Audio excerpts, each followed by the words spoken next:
Hello friends and welcome back in my YouTube channel biology with Neha में। तो इसकी पहले की वीडियो में हमने डीएनए देख लिया था, डीएनए का संगठन, और फिर उसके बाद हमने देखा था कि डीएनए की जो द्विकेंद्रित संरचना होती है, डीएनए का 3D मॉडल होता है, उसके बारे में देखा था। इस वीडियो में हम क्या देखेंगे, recognition of DNA as a genetic material, यानी डीएनए ही अनुवांशिक पदार्थ है, ये पता कैसे चला, यानी इस बात की पुष्टि कैसे हुई कि डीएनए ही अनुवांशिक पदार्थ है। क्योंकि कोशिका के अंदर तो आरएनए भी पाया जाता है, प्रोटीन भी पाई जाती है। तो काफी समय तक ये बहस था कि अनुवांशिक पदार्थ क्या होता है, प्रोटीन होता है, और कुछ का कहना था अनुवांशिक पदार्थ डीएनए होता है। तो डीएनए है कि प्रोटीन है, ये कई प्रयोगों द्वारा जाकर के सिद्ध हुआ। तो उसमें से आज पहला प्रयोग हम पढ़ेंगे ग्रिफिथ का एक्सपेरिमेंट, फिर उसके बाद अगले वीडियो में हम क्या देखेंगे, हर्शे और चेज का प्रयोग। तो इन दोनों प्रयोगों से ये प्रमाणित हो जाएगा कि अनुवांशिक पदार्थ डीएनए होता है, न कि प्रोटीन। तो जब हम बार बार अनुवांशिक पदार्थ कह रहे हैं, यानी जेनेटिक मटेरियल कह रहे हैं, तो इसका मतलब आपको समझ में आने लगा होगा कि अनुवांशिक पदार्थ यानी एक ऐसा पदार्थ या एक ऐसा मटेरियल जो बच्चों सॉरी माता पिता से बच्चों में जाता है और बच्चों के लक्षणों का निर्धारण करता है। यानी हमारे जो भी बॉडी के कैरेक्टर है वो किसके कारण है, डीएनए के कारण। तो अगर किसी मॉलिक्यूल में ये क्वालिटी है जो लक्षणों का निर्धारण कर सके, उसी को हम क्या कहते हैं, जेनेटिक मटेरियल कहते हैं। ये आपको याद रखना है। दूसरी जेनेटिक मटेरियल की क्या क्वालिटी होनी चाहिए कि वो अपनी कॉपी बना सके। यानी प्रोटीन बनाने के लिए क्या होता है, आरएनए की जरूरत पड़ती है, राइबोसोम की जरूरत पड़ती है, फिर डीएनए के अनुसार प्रोटीन बनते हैं।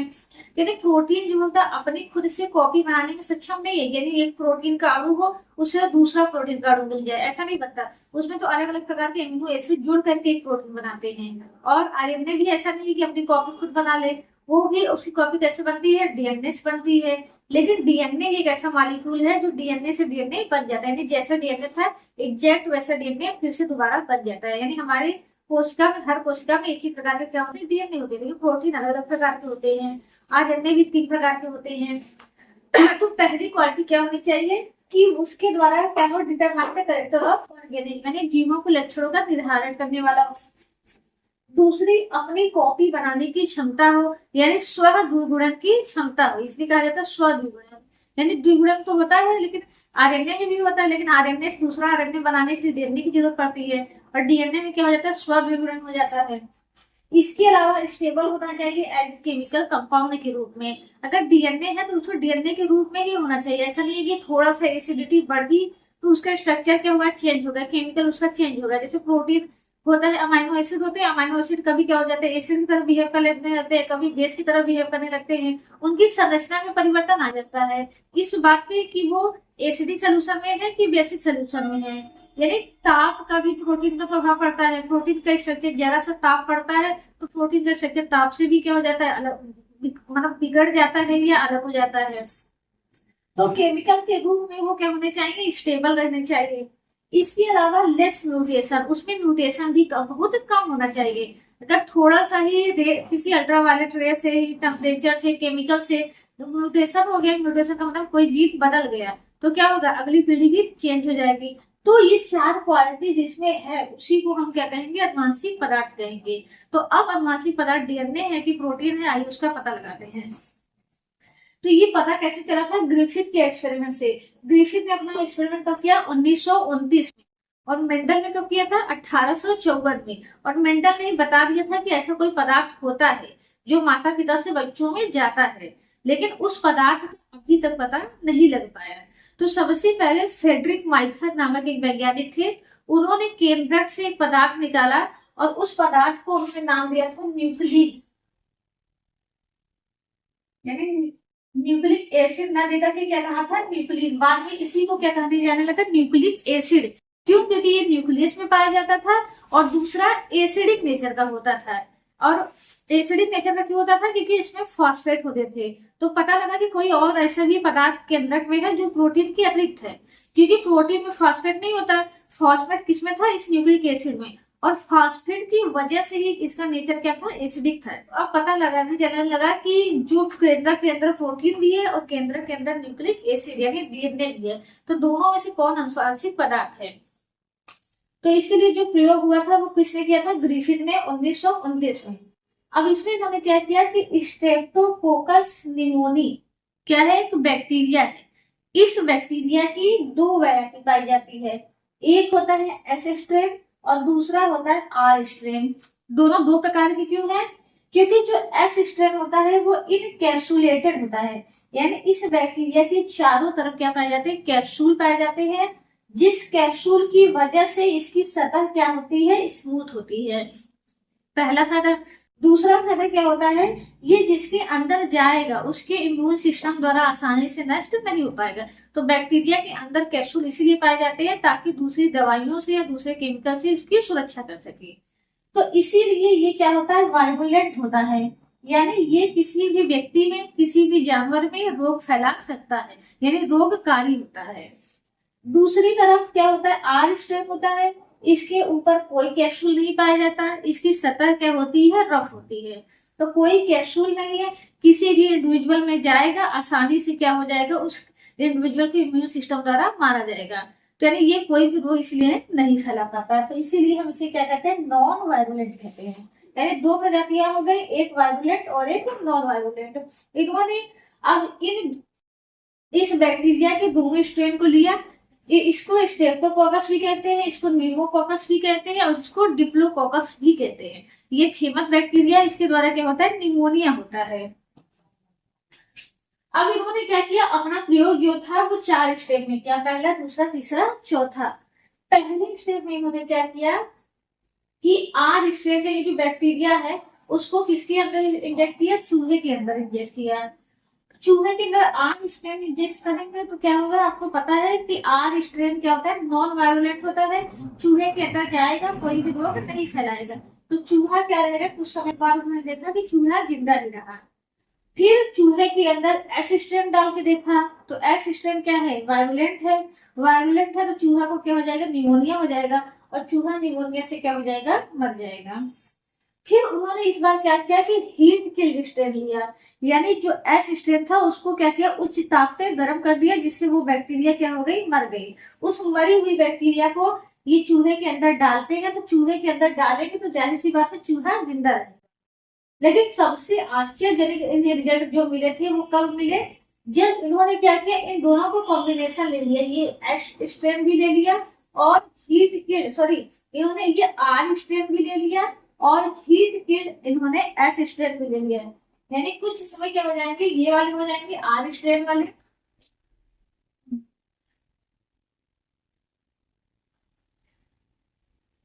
और कुछ कैसे हो जाएंगे? हीट किल्ड एस स्ट्रेन वाले हो जाएंगे।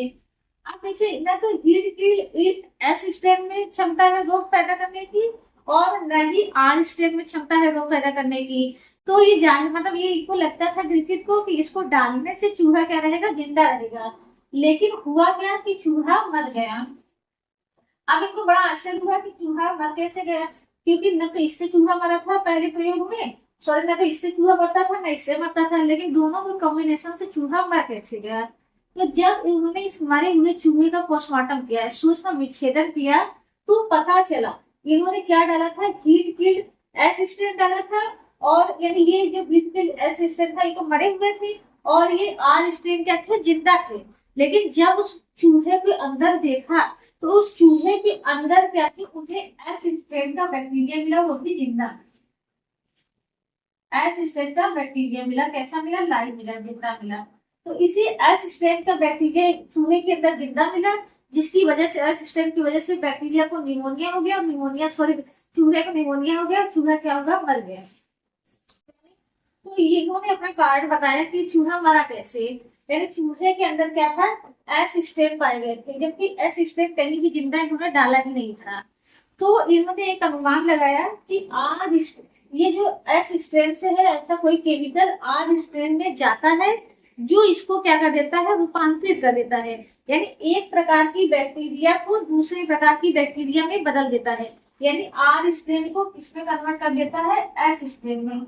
इसे ही कहा जाता है बैक्टीरिया का ट्रांसफॉर्मेशन या रूपांतरण। ये जब आप बैक्टीरिया पढ़ेंगे तब भी पढ़ेंगे कि बैक्टीरिया के रूपांतरण के बारे में। तो यहाँ हम ये देख रहे हैं कि रूपांतरण, एक तो रूपांतरण के बारे में पता चल रहा है इस प्रयोग से, और दूसरा क्या प्रयोग से पता चल रहा है कि डीएनए ही अनुवांशिक पदार्थ है। तो रूपांतरण के लिए जो जिम्मेदार हो, यानी इसमें से ऐसा कोई पदार्थ आ गया, उस पदार्थ की वजह से इसका कैरेक्टर बदल गया, तो जिस पदार्थ में इसका करेक्टर बदल गया उसी पदार्थ को हम क्या कहेंगे, अनुवांशिक पदार्थ कहेंगे। अब वो चाहे आरएनए हो, चाहे प्रोटीन हो, चाहे डीएनए हो। तो इन्होंने ये बात पता नहीं लगा पाए थे कि वो कौन सा पदार्थ गया था, प्रोटीन गया था कि आरएनए गया था कि डीएनए गया था। बस इनको इतना पता था कि हाँ कोई पदार्थ गया था जिसकी वजह से आर स्ट्रेन किसमें कन्वर्ट हो गया था, एस स्ट्रेन में, और एस स्ट्रेन की वजह से ही चूहा मर गया। तो बहुत बाद में जाकर के 1994 में, यानी मेंडल ने अपने प्रयोग कब किए थे, 1854 में। 54 से लेकर के 94 तक अभी पता चल ही नहीं पाया था कि वो कौन सा पदार्थ होता है जो हमारे करेक्टर को डिसाइड करता है, लेकिन 94 में जाकर के पता चल गया। कैसे पता चला? इस प्रयोग को 3 वैज्ञानिकों ने दोहराया। नाम क्या था? एवरी, मैकलियोड और एमसी कार्टी। इन तीनों वैज्ञानिकों ने क्या किया? यही प्रयोग किया। और इस प्रयोग में एक जब इन्होंने चौथा स्टेप किया तो उसमें क्या किया, इस हीट किल्ड एस स्ट्रेन को आर स्ट्रेन के साथ मिक्स करने से पहले किसके साथ रिएक्शन कराया? एंजाइम्स के साथ। कौन से एंजाइम के साथ? यहाँ 3 एंजाइम उन्होंने लिया था। एक था प्रोटीएज,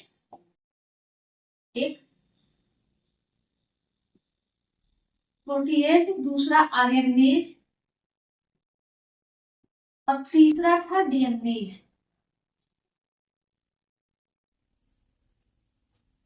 अब इन्होंने क्या किया कि इन्होंने क्या किया, इसको अंदर यानी हीट किल एस स्ट्रेन और आर स्ट्रेन को चूहे के अंदर डालने से पहले क्या किया, हीट किल एस स्ट्रेन का रिएक्शन किसके साथ कराया? प्रोटीएज एंजाइम के साथ।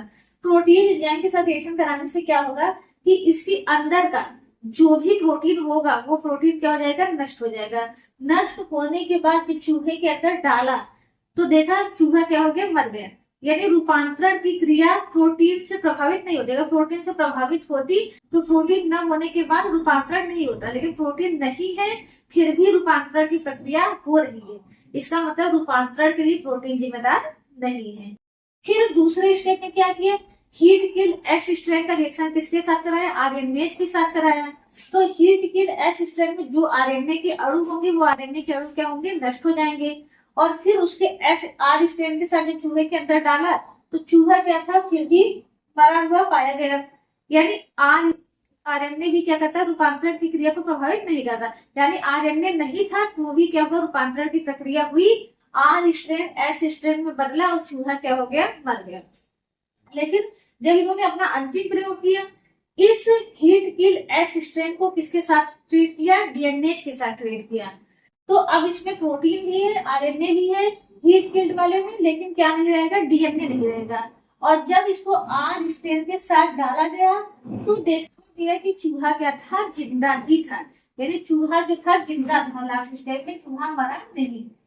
तो इस प्रयोग से ये सिद्ध हो गया कि जो आर स्ट्रेन का एस स्ट्रेन में रूपांतरण हो रहा है इसके लिए कौन जिम्मेदार है? डीएनए। अगर डीएनए है तो रूपांतरण हो रहा है, डीएनए नहीं है तो रूपांतरण नहीं हो रहा है। इसीलिए डीएनए को ही क्या माना गया? अनुवांशिक पदार्थ माना गया। क्यों माना गया? क्योंकि डीएनए ही क्या कर रहा है? इस बैक्टीरिया के कैरेक्टर को चेंज कर दे रहा है। तो वही पदार्थ को हम अनुवांशिक पदार्थ मानते हैं जो कैरेक्टर के लिए क्या होता है? जिम्मेदार होते हैं, जो लक्षणों का निर्धारित करते हैं। अभी इसके पास दूसरा डीएनए था, उसके पास दूसरा डीएनए था, इसके लिए इसका कैरेक्टर अलग था, इसका कैरेक्टर अलग था। लेकिन जब क्या हुआ, सॉरी एस स्ट्रेन के पास दूसरा डीएनए था, आर स्ट्रेन के पास दूसरा डीएनए था, इसकी वजह से ये क्या होता था? नॉन वायलेंट होता था, ये वायलेंट होता था। लेकिन जब इसका डीएनए इसके अंदर चला गया तो ये भी क्या हो गया? वायलेंट हो गया। यानी लक्षणों का निर्धारण किसके द्वारा होता है? डीएनए के द्वारा होता है।